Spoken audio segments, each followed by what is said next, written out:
Because you might ask yourself, well, exactly what are you?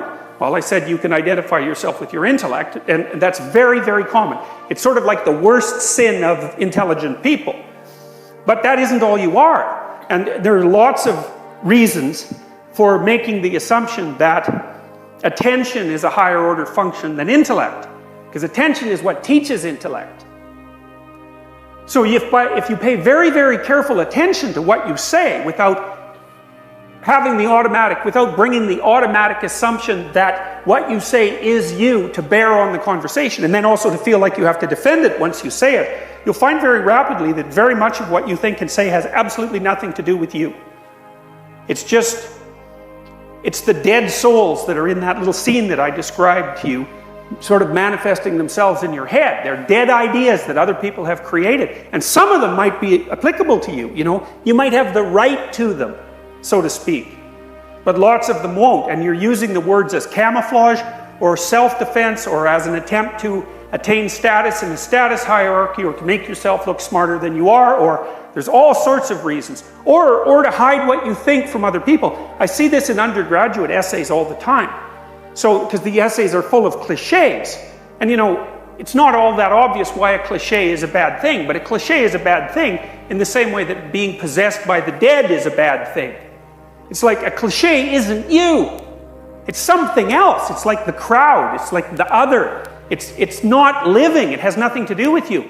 And part of the reason that students use cliches is because it's easier than using your own genuine creative formulation. So you can just default to cliche use, but there's something more insidious than that, is that if you write an essay that's nothing but a string of cliches and you get criticized, then you're not being criticized.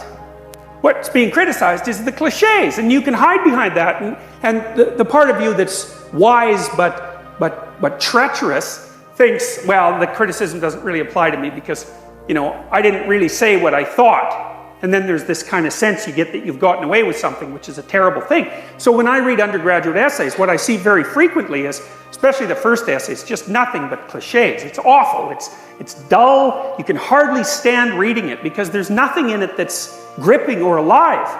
And then maybe the second essay, you can see there's a layer of cliche, and then now and then the person will be brave enough to poke up a thought of their own. It'll just sort of poke up somewhere maybe in 3 pages in. It's like this little green shoot that's barely alive, and the person is brave enough to pop it up in the hope that maybe it won't get walloped down with a sledgehammer. And so one of the things I try to do is to point that out. It's like, look, this is something, there's a real thought here. It's a real original thought. It's something that you have the right to because it's derived from your own experience and your own knowledge, and you formulated it in an original and compelling way. But the problem with that is that if you get criticized for that, you're just going to pull right back into your shell, right? Because that hurts, because it's actually part of you that you've exposed. And that's a terrifying thing, to expose yourself like that. But it's an absolute prerequisite to genuine communication and thought.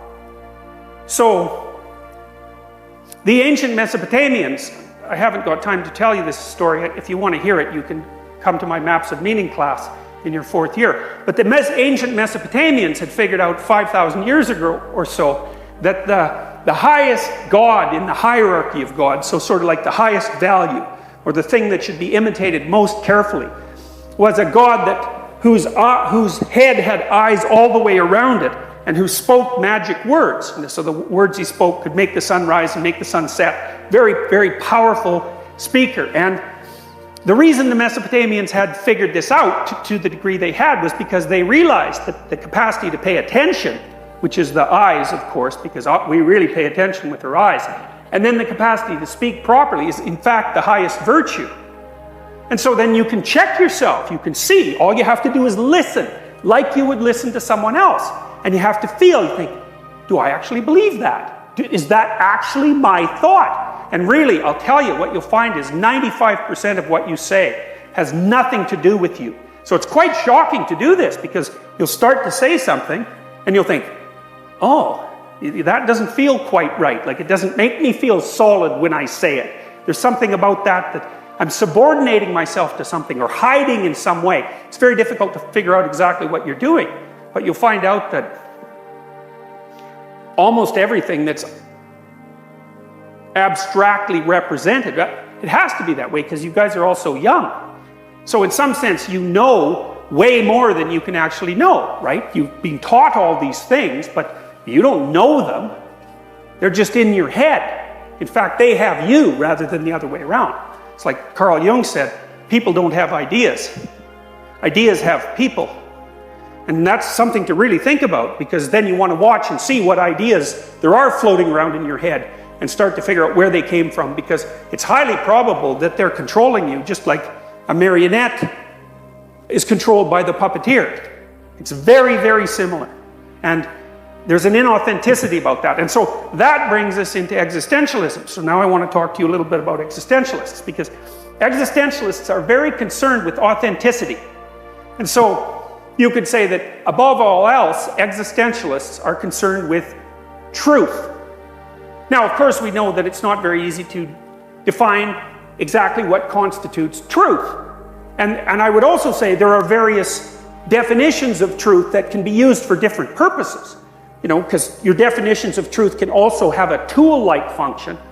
And finally, that we can't come up with an ultimate definition of truth because we're not infinitely informed, right? So ignorance is going to underlie our claims all the time.